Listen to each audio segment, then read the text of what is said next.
Hello, I'm ToycatA, and I know what you're thinking. The thumbnail of this video has to be misleading, right? It has to be some form of clickbait. There's no way you actually spawn in a Nether portal, but allow me to show you what happens when you type in this seed into your Minecraft Bedrock seed field, and then press create new world, because after the world does generate, you'll notice that you spawn literally facing a block of obsidian. This is one of the weirdest views to get upon spawning into a Minecraft world, but even weirder is what happens when you look down and you realize there's obsidian there too. I mean, this is still normal though, because if we look behind us, oh, there's obsidian over there as well. So this is a ruined portal and you spawn literally inside of it. But then if we look at the chest over here, you'll notice that not only do you get your usual goodies of golden armor potentially, or golden swords, sometimes flint or a fire charge, and in this case glistening melons, which are very weird choices, but also some obsidian. And a healthy percentage of the time you'll get 3 or more obsidian. 3 obsidian is the perfect amount required to make a Nether portal. We actually need to get one more block before we can do this, so let's grab a dirt block from the ground. Wow, it's so slow for me to get to the Nether portal, right? But once you place just one more block, it can be any block of your choosing, boom, you can now access the Nether. You spawn in a Nether portal. You don't even have to move away from the Nether portal to do that. Even to light it, you can usually find a fire charge or a flint and steel, and you can be immediately going to the Nether before moving whatsoever. If I show you something pretty cool right now, the world record for one of the dumbest categories Minecraft Bedrock has that I really enjoy, which is entering the Nether on a set seed, uses this seed, and as you can see, that speed run, I'm showing you the entire thing right now, it takes 7.9 seconds. This is, you spawn in, you place the blocks. If you get 4 obsidian, you can place it even faster, and then you're in the Nether 7 seconds into entering your world. And this is really funny because when ruined portals were first being added to Minecraft, people had the concern that they were super OP and would make entering the Nether too easily. And, you know, in reality, that can be true in certain runs. For the most part, most players are still going to the Nether in the natural way, but if you explore for long enough, you'll start to get hints that maybe you should go to the Nether. However, Minecraft Bedrock, with its infinite weird, wacky structure combinations, doesn't have a lot of these safe guards that Minecraft Java has on, preventing structures from spawning together or spawning at the exact world, spawn point, and that means that you can spawn inside one of these things. Obviously, 99.999% of players will not be able to go to the Nether in less than 10 seconds. I think the fact that you actually can, if you choose to, is a really great thing. I love to see the category move forwards, and I love to see, a new way to get to the Nether, one that requires a little bit of thinking sometimes, and one that can require a lot of fun. And this is one that doesn't necessarily just give you access to the Nether. Sometimes it gives you some nethery things in the overworld, like these glistening melons. I guess those aren't actually nethery either. They're just useful for potions. But being able to get a little bit of a heads up on Nether stuff can be really handy. And the best bit is like, the fact that even if you don't get obsidian in your portal, there's usually some lava around here. In the case of this particular ruined portal, you can see this too, which you can use to make some obsidian, and then you can use that obsidian to finish your portal. There's lots of different strategies this allows, and as someone who plays a lot of random Minecraft worlds, who knows why, this is something I find handy. So yeah, allow me to show you around this seed today, because this is a seed which seems amazing on the surface, but is actually one of the worst Minecraft seeds that exists. That seems like an absurd thing to say when you've got gold blocks, obsidian, a free, couple pieces of armor, as well as this gold sword, and even some potion ingredients. It seems absurd to say that this seed is actually terrible, but for anyone who actually wants to play Minecraft and not just get the world record of fastest portal entry time, allow me to show you why. And I guess we could start by mentioning, the overworld itself, just in case you don't go into the Nether portal, in case, the half the time that you don't get the obsidian or the things you need, you want to go around and you're like, okay, I'm going to get myself some great stuff. Sure, there is a taiga biome here, but lots of seeds have taiga biomes. You can't say that's a exclusive or even great thing. Instead, this seed is just, oh, it's taiga biome, and then there is ocean on the other side of you. You get 2 biomes, and they're not 2 of Minecraft's greatest. I mean, they're not. Minecraft's not sending their greatest biomes to us, that's for sure. Instead, what we get is some salmon if we really want them. Maybe if we're willing to fish below the water, and we get some spruce logs. And let me tell you, it gets much, much worse. We're going to hop into creative and show you that this taiga biome actually spreads for quite some distance. There is no, quirky, fun features like a village or anything like that for as far as the eye can see in every direction. I guess as far as the eye can see depends on your render distance, but even with a pretty healthy render distance, you can see how there is nothing in any direction that is really too useful. It's just forest, different type of forest, different type of forest. Admittedly, you know, that's different types of trees. And then over there, there's the same different type of forest. And then there's another taiga biome over there. This seed really does suck, but you know, I'm focusing on the wrong thing, right? We should be focusing on the Nether because that's why people are playing this seed. However, if you want to get a good start to the Nether, it's genuinely better to start with any other seed, spend 5 or 10 minutes in the overworld, and then rush to the Nether because you won't have to spawn in this mess. Let me show you what the Nether actually looks like, because you spawn on a platform very prone to ghast explosions. You are seriously just a few blocks at any time from falling directly into lava. It's 3 blocks where the portal is, but you can see at the very edge here, it's literally 1 block between you and everything you know melting to death. Admittedly, you don't care as much about dying in lava when you're 20 seconds into a Minecraft run, but it's still something annoying. You spawn surrounded by skeletons. I mean, my Bane of Arthropods enchantment and knockback 1, not going to be so handy against skeletons. And as you can see, it's just a lot of soul sand biome that is a real nightmare to navigate. There's nothing for you anywhere near here. And again, that seems mean, because if you do head eventually, you'll find the good biomes, right? And saying eventually you can find good biomes kind of defeats the point of a seed, right? You want a seed to give you the stuff that you need pretty, you know, like at least easily enough. There's no point going for a seed that lets you get to the Nether faster if you always, every single time you go to the Nether, have to traverse through this mess.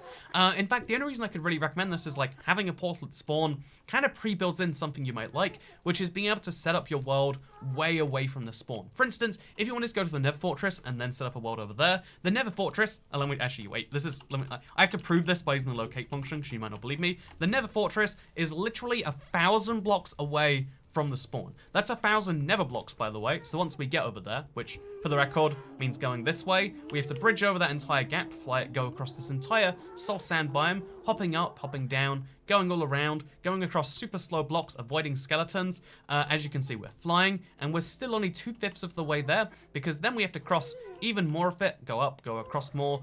We're still somehow in a soul sand valley, and then what do we find? Everyone's second favorite biome, it's the basalt deltas. But you know, that's fine, because after that you get the third best biome in the game, technically speaking, which is the Nether Waste. And then, and only after you go through this biome, will you find yourself at the Nether Fortress. You know what, actually, how about I don't show you the way to the Nether Fortress on this seed? Let me just tell you that it involves going through all of the least comfortable Minecraft biomes for 1,000 blocks, which isn't something you can even do when you first spawn into the world. So there is no benefit to the Nether, except, you know, actually, there's a second reason people come to the Nether, you know, besides those great warped and Crimson Forest, and the second reason you might come to the Nether is to go for a bastion. So how close is your nearest bastion, you might ask? And again, we use the locate command to show you this one. It's actually 750 blocks away, or 650 to be precise. And yeah, as a result, it's like, oh, so you can't actually go to either of those things?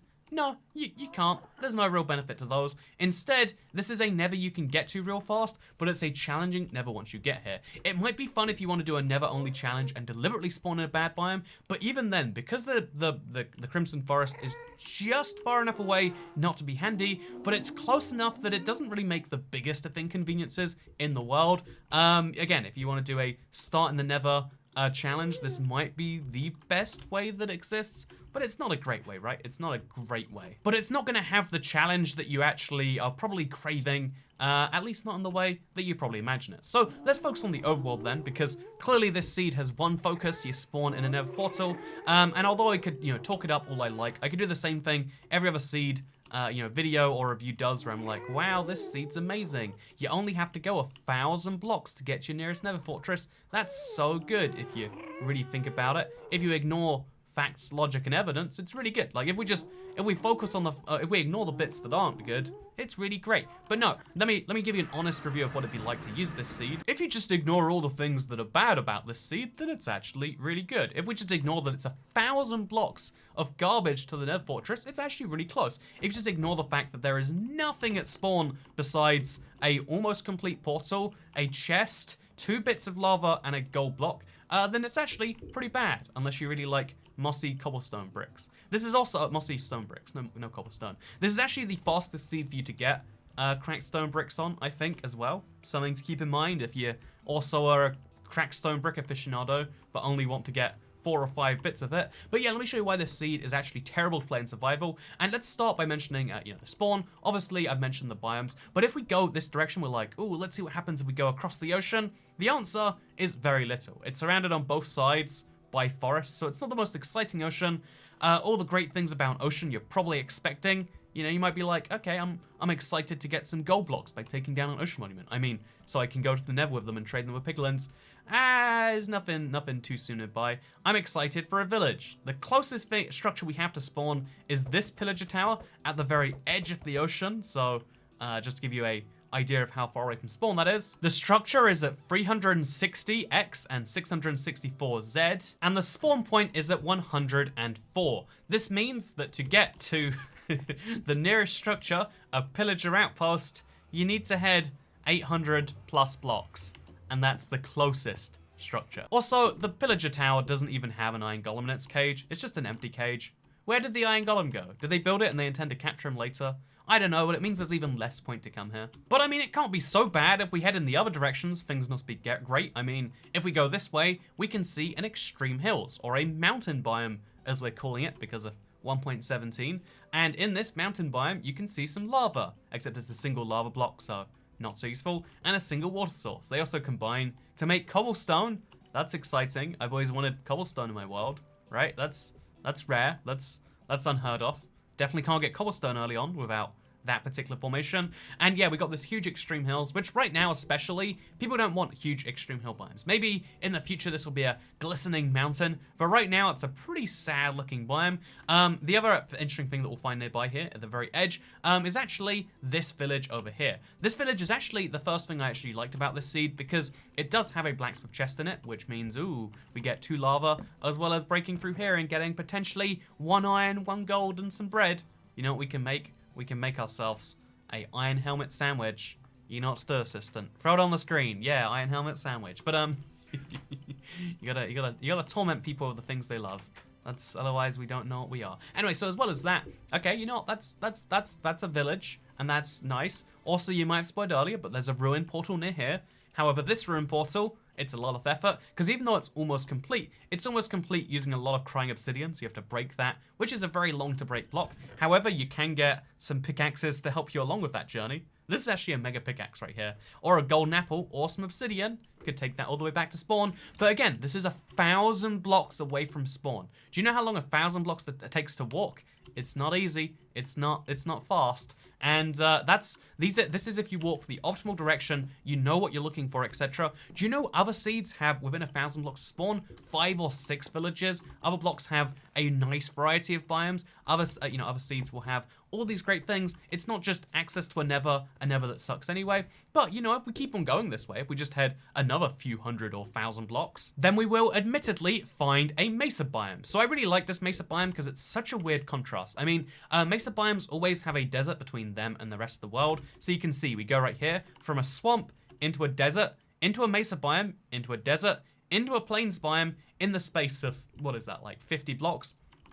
It's a hugely interesting thing to see like 3 biomes next to each other. It looks like a tri-colored flag or something. I find it very interesting visually to look at. But really interesting to me is the fact that in this little edge desert that only exists because the mesa biome can't directly connect with other biomes, we can see there is not only a desert temple, but also there is a village in the case of this one right here. It's not a useful village. I mean, useful is in the eye of the beholder, but still, it's really cool that it exists, right?